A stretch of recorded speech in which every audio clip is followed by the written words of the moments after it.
इस क्वेश्चन में हमसे क्या पूछ रहे हैं, estimate the number of collisions per second suffered by a molecule in a sample of hydrogen at STP.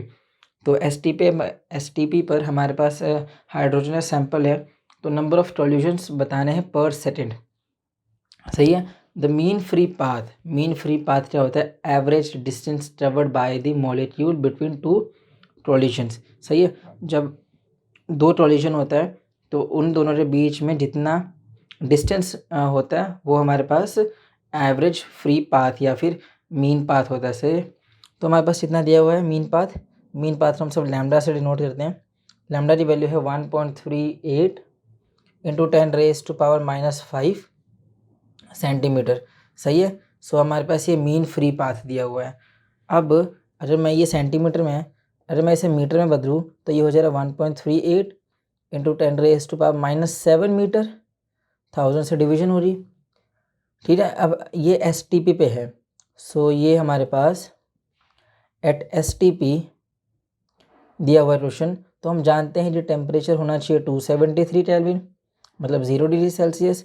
और मॉलिकुलर मास ऑफ H2 हमें पता है होता है 2 ग्राम्स, मतलब 2 इंटू 10⁻³ kg। हमसे क्या पूछ रहे हैं, हमसे पूछ रहे हैं टाइम बताना है दो सक्सेसिव कोलिजन के बीच में कितना टाइम लिया हो रहा है। ठीक है। तो हम 8 सेकेंड में जितना कोलिजन हुआ है हमसे ये पूछ रहे हैं। तो हम, अगर मैं यहाँ से वी एवरेज बताऊँ तुम्हें, वी एवरेज, और ये सैंपल है H2, तो ये वी एवरेज H2 के लिए फाइंड करूँ तो ये हो जा रहा है मेरे पास 8RT पाई और मॉलिकुलर मास ऑफ H2, ये हमारे पास फॉर्मूला होता है। ये हो जा रहा है वैल्यू 8, आर की वैल्यू है 8.31, टेम्परेचर हमारे पास है 273, पाई की वैल्यू 3.14 यूज़ कर लेते हैं, और मॉलिकुलर मास तो ये रहा 2 इंटू 10⁻⁻3। सही है। ये कितना हो जाएगा, ये हो जाएगा हमारे पास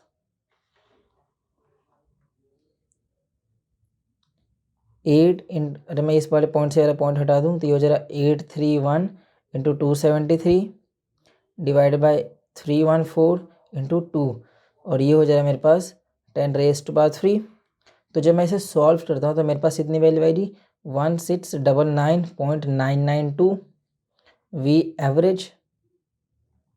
तो मैं यहाँ से कह सकता हूँ जो वी एवरेज है फॉर H2 वो नियरली 1700 मीटर पर सेकेंड है।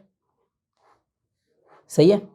अब हमें उन्होंने क्या बोल रहा है, हम जानते हैं जो टाइम होता है हमारे पास, वो टाइम कहाँ जाए, टाइम बिटवीन टू कोलिजन्स। ये किससे बराबर है, ये बराबर है डिस्टेंस बिटवीन टू कोलिजन्स। सही है। Divided by V average of H2। सही है।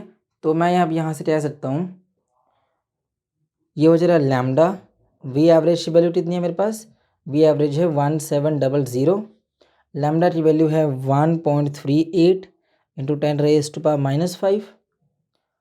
सो ये कितना हो जाएगा मेरे पास यहाँ से अभी, डिवाइडेड बाय 1700। सो टाइम कितना आ जाए, टाइम आ जाए मेरे पास 8 इंटू 10⁻⁻11 सेकेंड। सो ये टाइम है मेरे पास दो कोलिजन के बीच में। सही है। अब मुझे नंबर ऑफ कोलिजन्स बताने हैं, तो मुझे पता है ये तो टाइम हुआ दो कोलिजन के बीच में। सो अगर मैं बोलूँ number of collisions in 1 second, ये किससे बराबर है, इस 1 collision divided by 8 into 10⁻⁻11 second. सही है। सो नंबर ऑफ कोलिजन कितने हो जाएंगे इन 1 सेकेंड, इतना। ये कितनी वैल्यू आ जाएगी, ये आ जाएगा मेरे पास 1.23 इंटू 10⁻10 कोलिजन्स। सो 8 कोलिजन में कितने 8 सेकेंड में कितने कोलिजन हो रहे हैं, 1.23 इंटू 10⁻10 कॉलिजन्स। सो यही हमारे पास फाइनल आंसर है। इससे आसान सॉल्यूशन और कहीं नहीं।